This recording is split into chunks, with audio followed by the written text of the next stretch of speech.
Naku po mga kaibigan, no, paparami ng paparami ang mga namomonitor na naman ngayon ng mga Chinese ships na umaaligid at paikot-ikot daw, no, dito sa West Philippine Sea.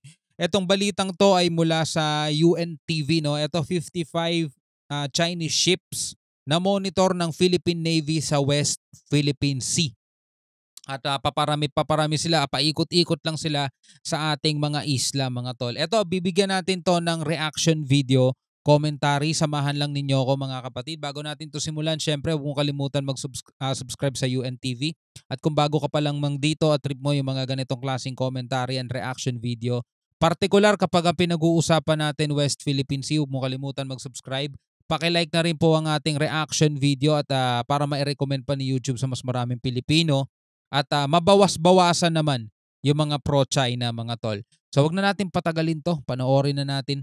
Na monitor sa West Philippine Sea ang nasa 55 sasakyang pandagat ng China ayon sa Philippine Navy spokesperson for the West Philippine Sea. Partikular na sa Baho de Masinloc, Ayungin Shoal, Pag-asa Island, Panata Island at Lawak Island. May iba sa mga sasakyang pandagat na ito ay stationary. May iba namang naglalayag o nagpapatrolya sa wala namang nakitang agresibong aksyon sa mga Chinese vessel na ito. Talagang yan ang taktika talaga ng China, mga tol. Nagpaparami sila ng mga barko nila para makalatan nila yung buong 10-dash line nila. Kasi paano nga naman nila maaangkin yung kabuuan ng 10-dash line nila kung kakaunti lang ang mga barko nila, di ba? So nagparami sila ng nagparami ng barko, gumagamit pa sila ng mga militia vessels. Dadalin lang nila yun doon, i-station lang nila yun doon. Walang galawan. Minsan naka-barricade pa yun, di ba? Magkakadikit yung barko. 'Di ba? Kasi yung mga pinipwestuhan nilang ganyan, papalapit ng papalapit hanggang marating nila yung dulo ng 9-dash line nila at unti-unti na nilang nasasakop 'yun. Mga tol, yan ang technique nila. So sana yan ay nababantayan ng ating gobyerno at hindi payagan na gano'n ang mangyayari. Tuluyan na gano'n ang mangyayari. Our own monitoring gave us, yes, a total of 55 various Chinese vessels monitored in Baho de Masinloc, Ayungin Shoal, Pag-asa, Panata, and Lawak. This is composed of PLA Navy, the Coast Guard, and the Maritime Militia. Dami, di ba? Ang dami. So eto na, balikan natin mga kapatid yung usap-usapan tungkol doon sa naging agreement daw ni Duterte. Kasi sabi rito sa balita mula naman sa PTV Philippines, PBBM pinawawalang bisa ang anumang kasunduan na pinasok ng Pilipinas sa China. Actually, hindi ng Pilipinas na pinasok ni Duterte, no, sa China, mga tol. O siguro sa mga nakaraang administrasyon pa, meron din. May mga kasunduan din ng Pilipinas sa China. Pero eto, pinapawalang bisa na ngayon. Kasi syempre, siya na presidente ngayon, siya na may karapatan para kung ano man yung mga naging kasunduan ngayon, pwede niya nang i-withdraw, di ba? Si Duterte nga nag-withdraw sa ICC, di ba? So eto, panoorin natin mga tol.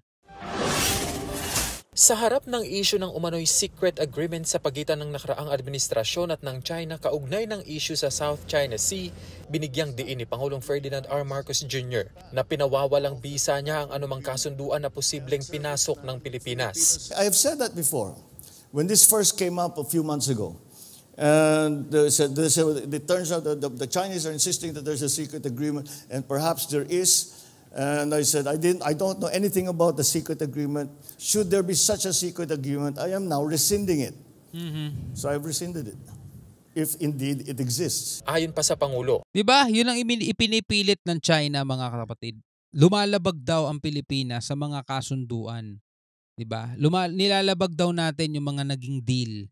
Hindi daw tayo tumutupad sa mga naging kasunduan. Yun ang inirereklamo ng China, mga tol. Sila nga hindi sumusunod sa international law Sila nga hindi sumusunod sa UNCLOS Asignatory sila, mga tol. Nakapirma din sila doon. 'Di ba? Pero balik tayo doon sa kasunduan. Wala namang dokumento, 'di ba? Ibig sabihin hindi yan na isa batas. Talagang kasunduan lang yan, lalaki sa lalaki o presidente sa presidente. Hindi na yan dapat tungkulin pa ng susunod na presidente dahil 6-6 na taon lang naman dito. Hindi na yan tungkulin ng susunod na presidente na panindigan pa rin yun. 'Di ba? Iba na pulisiya na niyan, iba na ang palatuntunan niyan, 'di ba?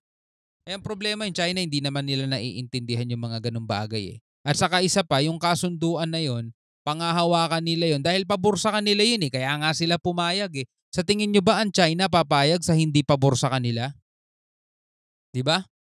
Makikipagkasundo ka sa China tapos hindi pabor sa kanila, hindi papayag yan. Pilipinas lang ang pumayag, si Duterte lang ang pumayag. 'Di ba? Kahit na hindi pabor sa Pilipinas, pumayag siya para lang makaiwas siya sa kaguluhan. 'Di ba? Para lang maisalba niya yung ano niya, sarili niya, mga tol. 'Di ba? Eh sa Pilipino lang siya naging matapang eh. 'Di ba? Masyadong mahigpit sa Davao, ganyan-ganyan. Safe sa Davao. Gusto niya gawin yan sa buong Pilipinas, 'di ba? Napakatapang, kamay na bakal, mga ganun ang branding eh, 'di ba, na ginawa niya. Kasi ito malaman-laman natin, nagpapaalam magdi-drill ng langis sa China. Hindi pinayagan ni Xi Jinping, ayun. Hindi nga naituloy. Well, sabihin natin kung pumayag siya baka nagkagera o ganyan-ganyan. Eh paano kung ipinaglaban niya at hindi naman naggagera at sa katuparan niya nakakapag-drill tayo ng langis. O di sana nakatulong 'yun sa ekonomiya natin, 'di ba? Eh wala eh, naunahan siya ng kabatakot. Hanggang ngayon mga tol, ganun pa rin. Masyado pang maaga para sabihin na may liability nga si dating Pangulong Duterte sa naturang issue. Lalo't wala naman anyang dokumentong maipakita na nagkaroon nga talaga ng naturang gentleman's agreement. Yon ang doon naging matalino si Digong. 'Di ba? Kasi nga walang dokumento eh. So paano siya magiging liable? Pwede niya pasinungalingan eh, 'di ba? Pwede niya sabihin, wala naman akong kasunduang pinasok. Kung meron man, asan ng dokumento, asan ng katibayan mo? Paano mo siya makakasuhan, 'di ba? 'Di ba paano mo siya makakasuhan eh wala naman kayo pirmahan? 'Di ba ganun nga rin sa mga utangan? Kapag wala kayong kasunduan, wala kayong kasulatan, walang mapupuntahan yung paniningil mo, 'di ba? 'Di ba ganun din sa mga sangla-sangla kunyari? Pag walang kasulatan, wala namang pipirmahan o saan mapupunta paniningil mo, 'di ka pwede magsampa ng kaso kasi wala naman kayong pirmahan, verbal nyo lang 'yan eh. Tutuloy natin. Gayunman, iginiit ng Pangulo na hindi apektado ang Pilipinas sa naturang kasunduan. Yeah. I cannot see how there could possibly be a legal liability. There is no evidence of any agreement. Is there a document that is signed? I'd love to see it. It does not affect the Philippines. Muli namang nanindigan si Pangulong Marcos Jr. na hindi isusuko ng Pilipinas ang anumang bahagi ng ating teritoryo sa kabila ng mga agresibong aksyon ng China sa West Philippine Sea. Tama. At giit ng Pangulo, gagawin ng gobyerno ang lahat para siguruhin ito, kabilang na riyan ang pagpapalalim ng relasyon sa ibang mga bansa. Gaya na lamang ng katatapos na Philippine-US-Japan Trilateral Summit, bagay na anya'y hindi isinagawa para magsimula ng gulo. It is not directed at anyone or against anyone. It is merely a strengthening or a formalization and institutionalizing, I suppose, the relationship of the United States, Japan, and the Philippines. Sa harap nito, hinimok ng Pangulo ang media na patuloy na iulat ang mga ilegal at agresibong aktibidad ng China sa loob ng teritoryo ng Pilipinas. It is crucial that the media, including the members of FOCA, to continue to expose these actions that not only threaten the peace and stability of the region, but also undermine the rules-based order that has underpinned global development and prosperity over the previous century. Yeah. Pero sa harap ng mga naitatalang panghaharas ng mga barko ng China sa ating mga barko, ang tanong ng ilan, kailan nga ba magagamit ang Mutual Defense Treaty ng Pilipinas at ng Estados Unidos? If any Filipino serviceman is killed by an attack from any foreign power, then that is time to invoke the Mutual Defense Treaty. Gusto nyo na bang i-invoke yung Mutual Defense Treaty? Wag muna.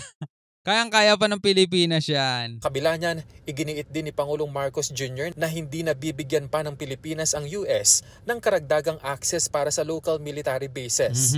Matatanda ang Abril ng nakaraang taon ng payagan ng Pangulo na i-expand ang Enhanced Defense Cooperation Agreement o EDCA sa pagitan ng Pilipinas at Estados Unidos kung saan pinayagan ang pagkakaroon ng 4 na karagdagang military bases sa bansa. Let me stop you right there. The answer to that is no.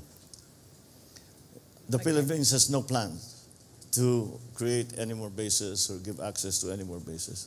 Gayunman, ipinunto ng Pangulo na ang ugnayan sa pagitan ng bansa at US partikular sa usapin ng depensa ay higit pa sa politika. Kaya umaasa ang Pangulo na magpalit man ng administrasyon ng US ay magpapatuloy pa rin ang ironclad commitment sa pagitan ng dalawang bansa. Inevitably, if there Oo, kasi kasunduan yun mga tol di ba? 1951 pa. Gano'n na katagal mga tol. So, ang dami ng presidenteng dumaan no sa Amerika at nananatili yung ganong kasunduan. Higit pa sa politika yung mga ganon. Pero syempre mga tol, yun naman idadaan din naman sa Kongreso ng Amerika. No? So, yun ang pinanghahawakan ngayon. At kahit na sino man ng presidente pa rin dito sa Pilipinas, mananatili yung ganong kasunduan mga tol. Maliban na lang siguro kung yun ay pwede pang bawiin, di ba? Ng susunod na presidente. For example, Pilipinas, gusto niyang bawiin yung ganong kasunduan. Putulin na yung ties na ganyan. Putulin na yung Mutual Defense Treaty. Yari tayo nun. Talagang wala na tayong panghahawakan nun mga tol. there is a change in government, if President Biden is reelected, then we have a fairly solid ground to base our positions on because we have already spoken with him. Buti sa Amerika gano'n, no? Pwedeng ma-re-elect yung presidente. Dito sana sa Pilipinas gano'n din, no? Para kung sakasakaling gusto mo yung presidente at maayos naman ang pamumuno niya, pwede siya ulit tumakbo ng isa pang term, ng isa pang term at ng isa pang term, di ba? At kung talagang pinagkakatiwalaan siya ng Pilipino, pwede siyang manalo ng paulit-ulit, di ba? Kasi maayos na botohan, hindi dayaan. But inevitably, if there is a change in government, then there will be changes in policy. We do not know what those are. But I believe that what we have agreed with the United States are beyond politics, and I think that since they almost rise to treaty agreements. Those treaty agreements must be honored, and that I think puts us on good ground. Samantala, pinag-aaralan na rin ng punong ehekutibo ang posibilidad na mapabilang ang Japan sa balikatan military exercises sa susunod na taon. Ayon sa Pangulo, maituturing itong good move para lalo pang palakasin ang relasyon ng Pilipinas at Japan, lalo na sa pagpapanatili ng kapayapaan at stability sa teritoryong sakop ng Pilipinas. Malaking tulong yan kung papasok din ng Japan mga tol. Kenneth, pasyente. Alright, di ba? So eto na balik tayo dun sa kasunduan, 'di ba? Kung ano man yung naging kasunduan ni Digong, past is past na 'yon mga tol. No? At hanggang ngayon hinahabol ng China yung kasunduan na 'yon. Pero malinaw na at sinasabi ng presidente, pinawawalang bisa niya ang anumang kasunduan na pinasok ng Pilipinas sa China, mga tol. Pagdating dito sa West Philippine Sea, pagdating dito sa ating exclusive economic zone, siguro panahon na mga tol para pakinabangan naman natin yung biyaya na ipinagkaloob sa atin ng may kapal, di ba? Yung mga lamang dagat dyan, langis na kung ano man meron dyan na pwedeng mag-ahon sa ekonomiya ng Pilipinas, dapat mapakinabangan natin yon. Hindi lang para sa henerasyon ngayon, kundi para sa mga future generation pa, di ba? So ikaw bilang isang Pilipino, ano ang masasabi mo rito? Comment ka na lang sa ibaba. Hanggang sa muli, ako nga pala si Shobal D. Peace out.